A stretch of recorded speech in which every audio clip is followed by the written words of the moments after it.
I've been selected to go to Malay College.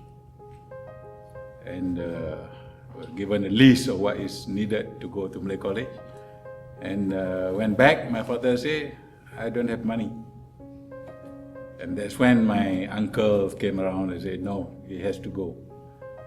So my father gave ultimatum, you can go, but only for 1 term. If there is no scholarship, you have to come back. So I went to Malay College. Fortunately, after the first month, I received a federal minor scholarship, RM25 sebulan, RM25 a month. Then everything became history after that. And because of my interest in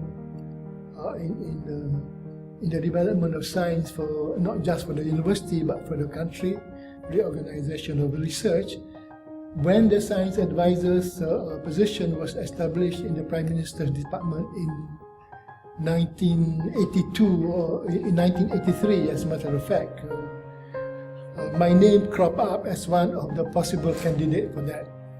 I understand there were 8 names given to the Prime Minister's Department, and my name was picked up to be that person. So I became science advisor on the 1st July 1984.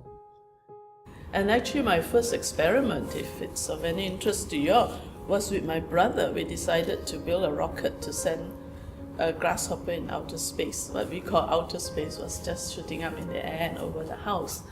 And we were just quite fascinated about the concept of energy and power and how things drive. And of course my family wasn't rich. We put all our pocket money together and bought a few things, gunpowder and all that stuff. And we created our own little rocket, and we had no astronauts, so we caught a grasshopper and put it inside and shot it right over the house and came back on the other side, and the grasshopper was well and alive and ran off back to the bush. And it was quite exciting, at least for me. It was, I was only about 8 years old. That was a pretty exciting experiment. I still remember way back then, while I was 14 years old, during one of the science, there is an experiment where you have to play a lot with the powders. You take the powders and then you burn it, and then it gives certain colors, red, blue, yellow, green, and so on. Instead of doing what my teacher said, I just tried to mix up 2 powders, 3 powders, and I mix up all the powders. And when I burn it, it's just like a spark of colors. So that is actually a basis of fireworks, and I think that is one of the moments that sparked the interest, which is actually all the colors basically fascinate me to do something related to science. When I was in the primary school, when I learned something in the classroom, I would like to do the practical aspect of it. I remember when we were learning about when metal will expand when you heat it up. So I will go home and will use a small lamp or whatnot, and I would tie a copper wire and put a nail on it and try to have it touch a coconut, like a coconut shell. And it didn't work because of course the thing will not expand that far, but at least I learned that thing. And one that I like to do at that time also, I will make my own torchlight. So I will get a small light bulb, the one that people use for bicycle kind of thing. Then I will go and try to get some battery. Mostly those are already, been thrown away. So I would dry them, and then would take a piece of paper and wrap them and put a wire on it, and we'll use it because my house at that time is, the light will be off by 11 or so, 11 p.m.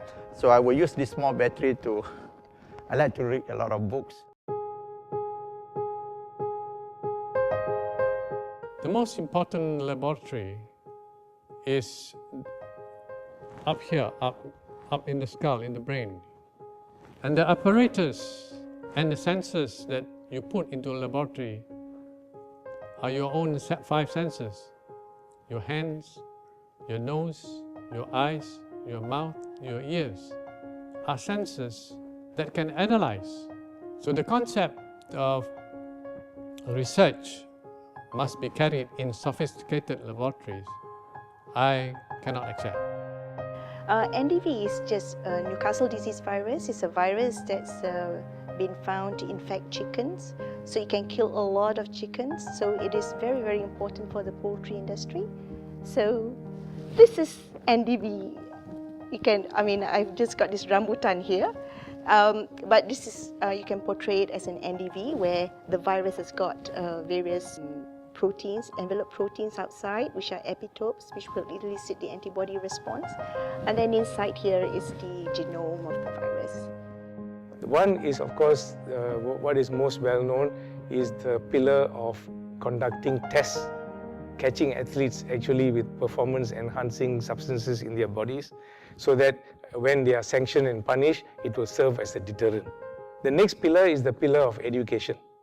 Education where we use all our endeavors to teach our athletes about the scourges of doping, not just the health effects, but also the fact that this is against the spirit of sport. And thirdly, we put in place mechanisms that will also now bring in other players in society, such that it is not just the sports bodies that are going to be involved, but we also look at criminal elements as well as the sources of these drugs. So it's a widening battle and it's an evolutionary battle. The steps are being taken to have an integrated approach between governments, sports bodies and the athletes themselves, so that together we can work towards at least, if not eliminating, keeping this scourge to a minimum. Number one is we are among the first researchers in the world that produce competitive hollow fiber membrane which can be eventually used commercially to remove carbon dioxide from natural gas. So my thoughts then turned to goats, and I then began to look at what do we know about goats, and I came to 4 important conclusions. Number one, the goat is a developing country animal. 97% of the world population are found in developing countries. Number two, the biodata, the base data on the animal was next to nothing. So little information. Number three, it had lots of tendencies about helping poor people because it's found in very harsh, dry environments like north of Malaysia, northeast of Malaysia. And the fourth was the fact that it represented a huge challenge in terms of opportunities for R&D.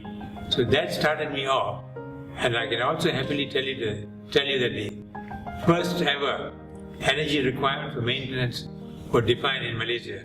Up till today, that's the first ever benchmark. My main task initially was to revive or revitalize the rare earth industry within the country. And one way was to look at our resources. Where are the potential areas? Do we have a potential for rare earths? Of course, monazite and xanthine are the 2 main minerals, but they're tied up with the tin mining industry. So to revive the mineral rare earth industry means we also have to revive the tin mining industry. Now, my passion is to help the poor, okay? So basically, why do I say this? Because I now realize there's no one to champion the poor. Many people don't know, don't care, okay? But the poor continue to be in poverty, continue to have no one wanting to do anything for them. So then I say, perhaps in the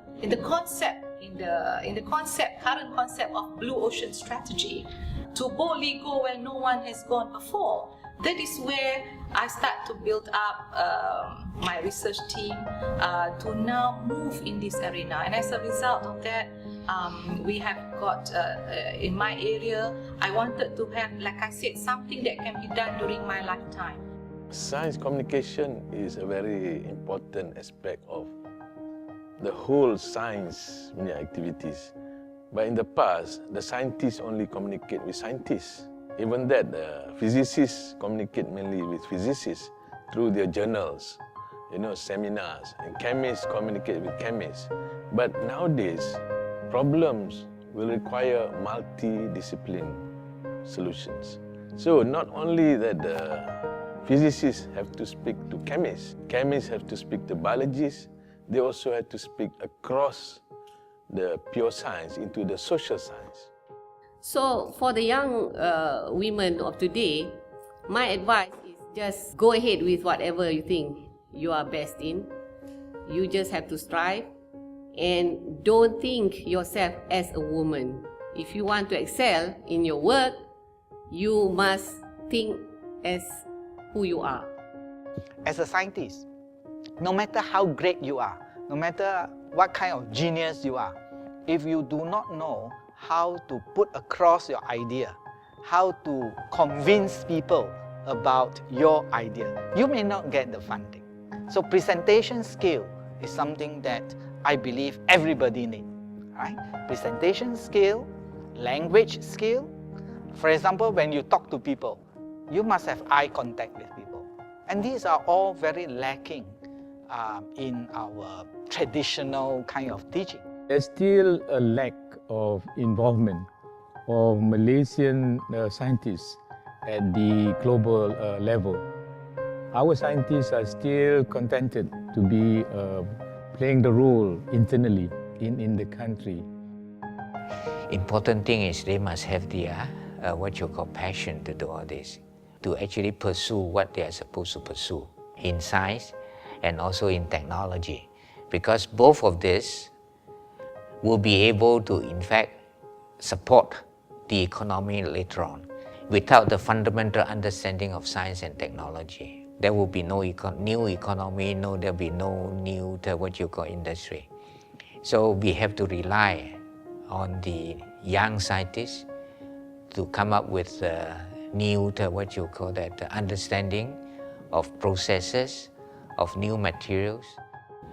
Look at areas, and if you have the chance to do postgraduate research, try and spend some time working in the research labs of some top scientists in the world. We are global. Do not be short-sighted and just focus. You must have passion whatever you do. And more important, you have a commitment. You have passion, you have a dream, and then you follow that dream, you follow that passion. Always remember that the eyes of the public are always on you. So underlying all that is integrity. Integrity, honesty. And my late father told me, and I wrote that in my autobiography, that even if it's 1 cent, if it's not yours, don't take it. It's our hope to produce local Nobel Prize winners. But I think we can do that, provided we give proper encouragement. But we have to allow the scientists to develop whatever they want to do, rather than to tell them, okay, you have to do this type of research or that type of research. And lately I find that the government stress on application of research. I think that is killing some of their enthusiasm.